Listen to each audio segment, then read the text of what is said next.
Oh, I think, why the heck did I schedule these guys? I mean, they're well coached. I've got great respect for their players, not only as basketball players, but just as human beings and what they're doing on a day-to-day basis down there to prepare themselves to protect our country. And I think sometimes that gets lost when you play a team like that. You come to a college basketball game, but I've got great respect for their coach, their coaching staff, and so if they play like they played against the Buffs tonight, they're going to win some games this year now, especially in the Mountain West Conference. There's no doubt. I thought they were good.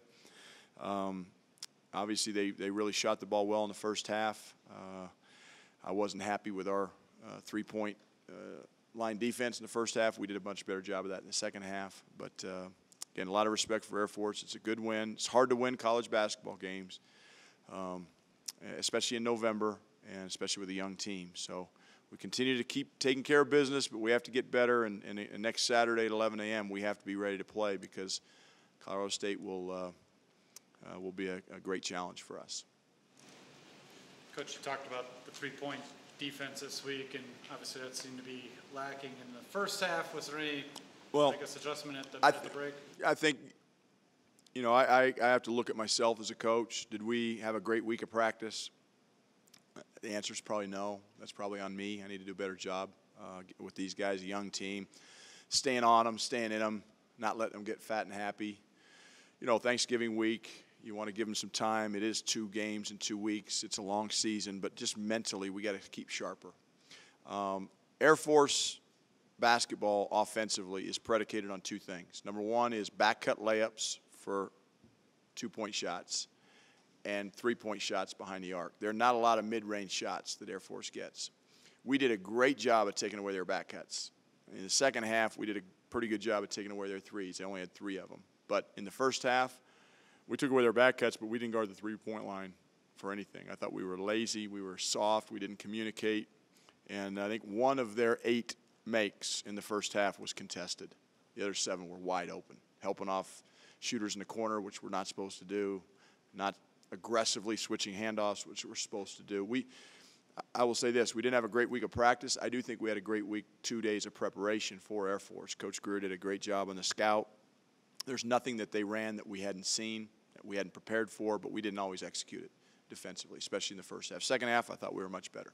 Will a lot of teams run that handoff and ball screen that deep on the 3-point line?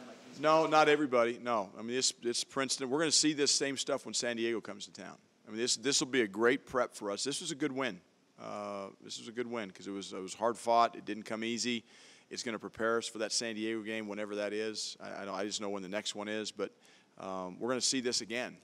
We won't necessarily see it in the Pac-12, but again, discipline on defense is something we are talking with our young guys about, preaching, and we have to do a better job of it.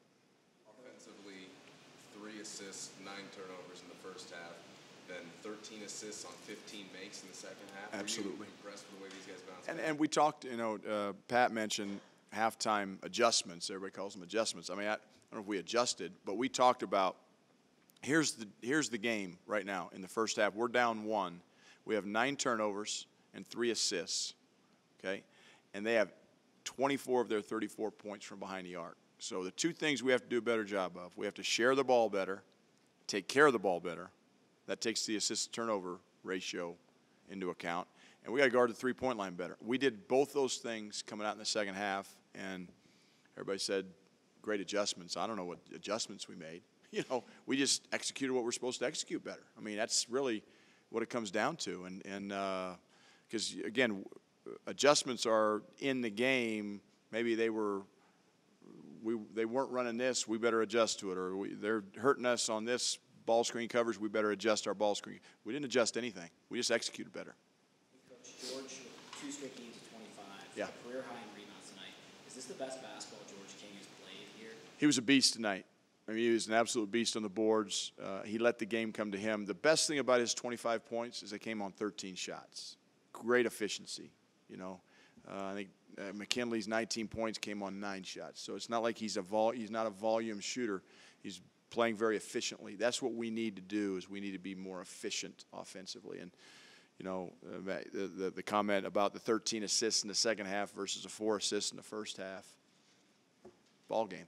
I mean, it's just sharing the ball, getting the ball moved, and we kind of got a rhythm going offensively there, and then we went brain dead. We had a couple turnovers, let them back in, and those are the things we got to get rid of. Have you seen enough out of George after 6 games to think that the rebounding has become a central part of his game? I hope so, Neil, because he is something we've talked about. We saw it in flashes last year, and again, we've seen it in flashes this year. Not that he's going to have 16 every night out, but he should be a double-double guy. No question in my mind. George King should have 10-plus rebounds every single night we play, as long as he stays out of foul trouble and gets the minutes, which he is. So, but he was a beast tonight on the boards. Holy cow! Going back to team defense, it's often said that a commitment to defense is a commitment to winning.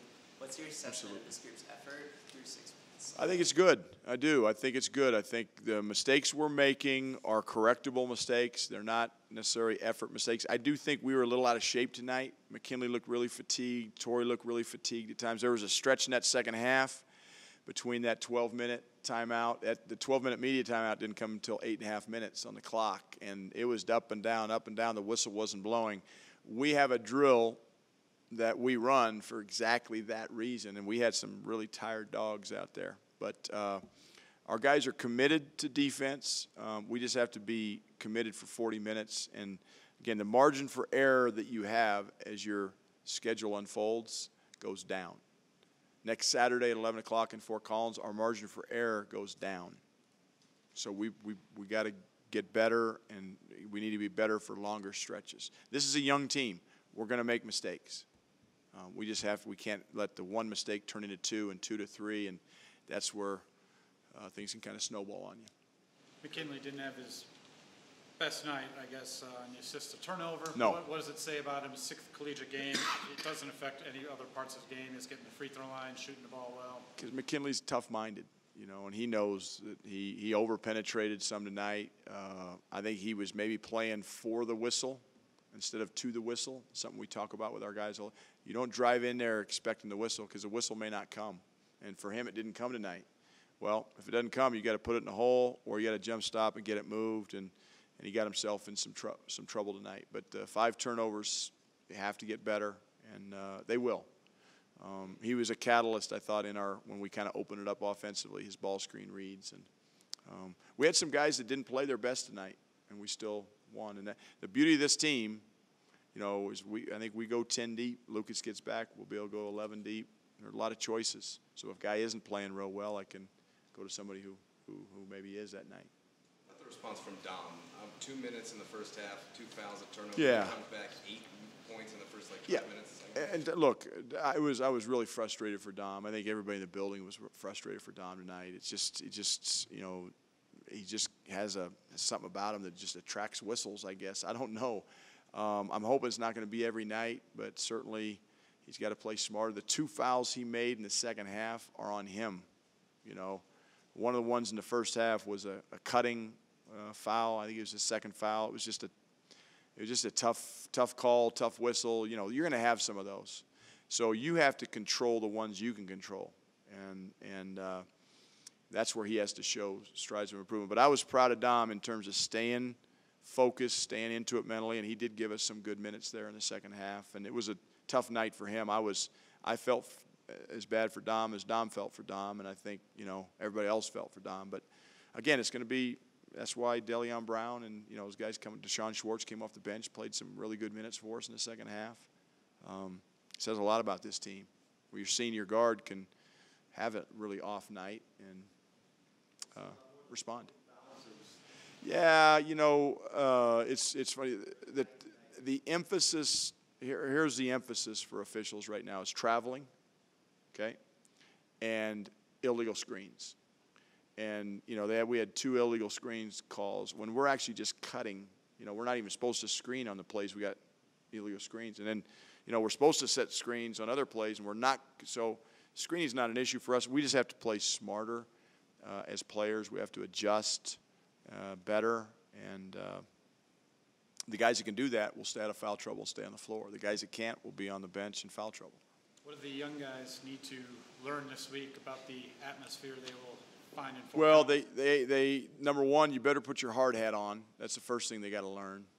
Nothing's going to be given to you. We have to go up and earn everything that we get It's going to be a tough, loud. They don't like us up there. We know that. We're going in. We're with a workmanlike attitude, nothing to be afraid of. But again, we respect everybody. We fear nobody. And our freshmen have to understand it's on. We have that mantra when we come together before practice, before we take the floor. It's on. Like 11 o'clock next Saturday, it's on. And we know that. CSU will be ready. They always play us hard, play us tough. We have to match that. And we have to get better this week in every aspect of our game. Rebounding with CSU always becomes an issue because that's, their program, their coach, very good coach, really stresses playing hard and rebounding the ball. And we have to match them in those areas. Hopefully we can make some shots. That sure helps along the way. Obviously, you have to control what you can control, but Yep. 11 a.m. tip time, any thoughts on that? No, we practice in the morning. Let's tip it at 8. I don't care. We're here at the Coors Event Center. I mean, the guys will be here tomorrow at 8 o'clock getting ready for film and shooting. And so we practice every morning. It's no issue for us, 11 a.m. Coach, you've been able to watch many of your rivals in the Pac-12 yet? Any thoughts or observations? I haven't. I follow scores. You catch a game here, catch a game there. Arizona State, obviously, is a great win, beating a team that we're going to play, Xavier, on their home floor. That was a neutral court win. It's a great win for our league. They're obviously playing extremely well, scoring the ball. Obviously, Arizona is as talented team as we have in our league, struggled in the Bahamas, but that's going to be a short-term thing, I think, with their talent and their coach. They're going to continue to get better. So I haven't seen scores today, really followed anything, but I just know our league's going to be good. Everybody's getting better. We lost 14 NBA draft picks out of our league. So some of these teams are kind of, the November scores aren't indicative of where they're going to be in January. And hopefully the same is true for us. We're 6-0 right now, but, hey, we haven't beaten a Power 5 team yet. So our record may be a little bit skewed. Some of these other teams are playing higher-level opponents right now. But once January comes, Pac-12's on. All right, thank you.